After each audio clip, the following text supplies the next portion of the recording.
Hello दोस्तों, आज की हमारी कहानी है आखिर कौन था वह। हमारे चैनल को सब्सक्राइब करें जिससे आपको बहुत ही अच्छी और रोमांचक कहानियाँ सुनने को और देखने को मिलेंगी। तो आइए शुरू करते हैं।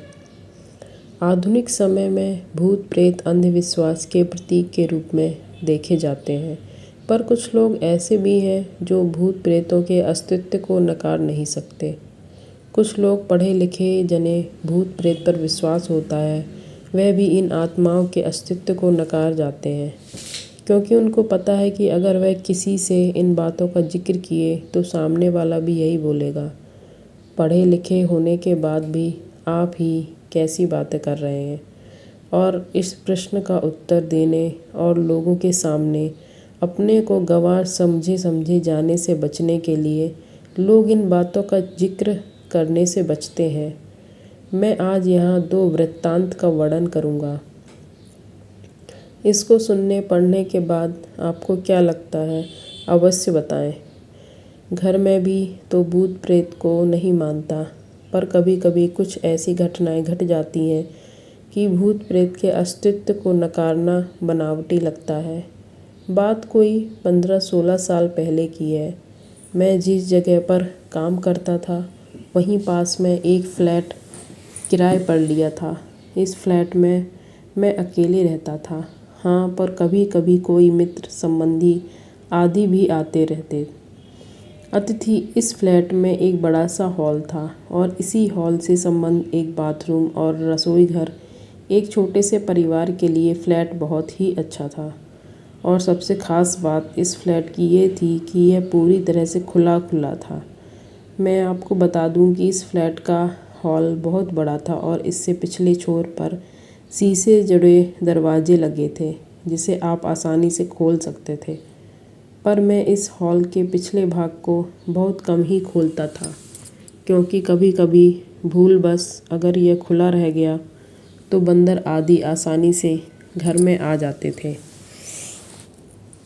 और बहुत सारा सामान इधर उधर कर देते थे। आप सोच रहे होंगे कि बंदर आदि कहाँ से आते होंगे, तो मैं आप लोगों को बताना भूल गया कि यह हमारी बिल्डिंग एकदम से एक सुनसान किनारे पर थी और इसके अगल बगल में बहुत सारे पेड़ पौधे, जंगली झाड़ियाँ थीं।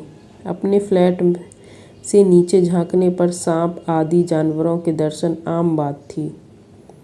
एक दिन शाम के समय मेरे गांव का ही एक लड़का, जो उसी शहर में किसी दूसरी कंपनी में काम करता था, मुझसे मिलने आया। मैंने उससे कहा कि आज तुम यहीं रुक जाओ और सुबह यहीं से ड्यूटी चले जाना। पर वह बोला कि मेरा ड्यूटी सुबह 7 बजे है, इसलिए मुझे 5 बजे जगना पड़ेगा और आप तो 7-8 बजे तक सोए रहेंगे, तो कहीं मैं भी सोया रह गया तो मेरी ड्यूटी नहीं हो पाएगी। इस पर मैंने कहा कि कोई बात नहीं, एक काम करते हैं, 4 बजे सुबह का अलार्म लगा लेते हैं और तू जल्दी से जाकर अपने लिए एक टिफ़िन भी बना लेना। पर हाँ, एक काम करना, मुझे मत जगाना। इसके बाद वह रहने को तैयार हो गया।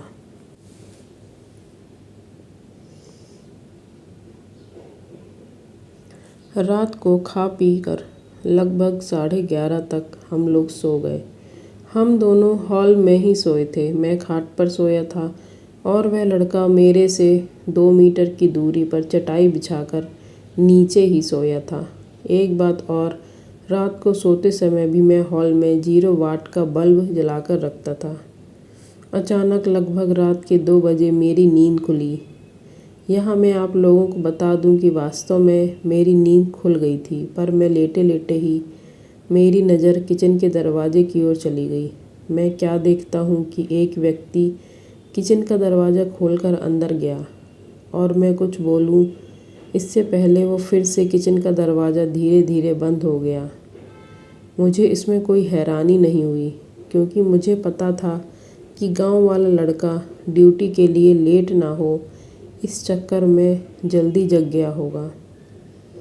गांव वाले बच्चे की ओर देखे, यह सब बातें मेरे दिमाग में उठ रही थीं।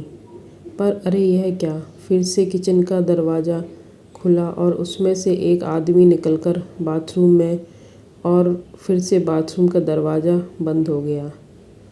अब मुझे थोड़ा गुस्सा भी आया, और चूँकि वह गांव का लड़का रिश्ते में मेरा लड़का लगता है, इसलिए मैंने घड़ी देखी और उसके बिस्तर की ओर देखकर गाली देते हुए बोला कि बेटे, अभी तो 3 भी नहीं बजा है और तू जब तक खटर पटर शुरू कर दिया।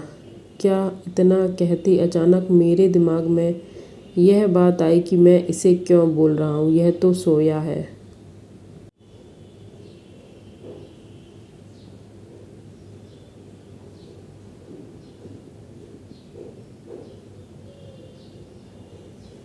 अब मैं फटाक से खाट से उठा और दौड़कर उस बच्चे को जगाया। आंख मलते हुए उठा, पर मैं उसको कुछ बताए बिना सिर्फ इतना ही पूछा कि क्या तू 2-3 मिनट पहले जगा था? तो वह बोला नहीं तो, और फिर से सो गया। अब मेरे समझ में कुछ भी नहीं आ रहा था। मैंने हॉल में लगे ट्यूब को भी जला दिया था। मेरे हॉल में पूरा प्रकाश था और मेरी नज़रें बाथरूम के दरवाजे पर तो कभी किचन के दरवाजे पर थी, पर किचन और बाथरूम के दरवाजे अब पूरी तरह से बंद थीं। अब मैं हिम्मत करके उठा, धीरे से जाकर बाथरूम का दरवाज़ा खोला। बाथरूम छोटा था और उसमें कोई नहीं दिखा। इसके बाद मैं किचन का दरवाज़ा खोला, उसमें भी लगे बल्ब जला दिया, पर वहाँ भी कोई नहीं था। अब मैं क्या करूँ? नींद भी एकदम से उड़ चुकी थी। इस घटना का जिक्र मैंने किसी से नहीं किया। मुझे लगा यह मेरा वहम था, और अगर किसी को बताऊंगा तो कोई मेरे रूम में भी शायद आने में डरने लगे। इस घटना को बीते लगभग 1 महीना हो गए थे, और रात को फिर कभी मुझे ऐसा अनुभव नहीं हुआ। एक दिन मेरे गांव के 2 लोग हमारे पास आए। उनमें से एक को विदेश जाना था और दूसरा उनको छोड़ने आया था। वह लोग रात को मेरे यहाँ ही रुके थे, और उस रात मैं अपने एक रिश्तेदार से मिलने चला गया था और रात को वापस नहीं आया। सुबह सुबह जब मैं अपने रूम पर पहुँचा तो भी ये दोनों लोग तैयार होकर बैठे थे और मेरा ही इंतज़ार कर रहे थे। ऐसा लग रहा था कि वे बहुत ही डरे हुए और उदास हों। मेरे आते ही वे लोग बोल पड़े कि अब हम लोग जा रहे हैं। मैंने उन लोगों से पूछा कि फ़्लाइट तो कल है, तो आज की रात आप लोग कहाँ रह रहे हैं? उनमें से एक ने बोला, रोड पर सो लेंगे, पर इस कमरे में नहीं। अरे, अब अचानक मुझे 1 महीना पहले घटित घटना याद आ गई। मैंने सोचा, तो क्या इन लोगों ने भी फ्लैट में किसी अजनबी को देखा? मैंने उन लोगों से पूछा कि आखिर बात क्या हुई, तो उनमें से एक ने कहा कि रात को कोई व्यक्ति आकर मुझे जगाया और बोला कि कंपनी में चलते हैं, मेरा पर्स वहीं छूट गया है। फिर मैं थोड़ा डर गया और इसको भी जगा दिया। इसने भी उस व्यक्ति को देखा। वह देखने में एकदम सीधा साधा लग रहा था और शालीन भी। हम लोग एकदम डर गए थे, क्योंकि हमें वह व्यक्ति इसके बाद किचन में जाता हुआ दिखाई दिया था, और उसके बाद फिर कभी किसी से बाहर नहीं निकला, और हम लोगों का डर के मारे बुरा हाल था। हम लोग रात भर बैठकर हनुमान का नाम जपते रहे और इसकी किचन के दरवाजे की ओर टकटकी लगाकर देखते रहे, पर सुबह हो गई है और वह आदमी अभी तक किचन से बाहर नहीं निकला। तब तो मैं भी थोड़ा डर गया और उन दोनों के साथ लेकर तेज़ी से किचन का दरवाज़ा खोला, पर किचन में तो कोई नहीं था। हाँ, पर किचन में गौर से छानबीन करने के बाद हमने पाया कि कुछ तो गड़बड़ है। जी हाँ, खोलने के बाद हमने देखा कि फ्रिज में लगभग जो 1 किलो टमाटर रखे हुए थे वह गायब थे, और टमाटर की कुछ बीज, रस आदि वहीं नीचे गिरे हुए थे, और इसके साथ ही किचन में एक अजीब गंध फैली हुई थी।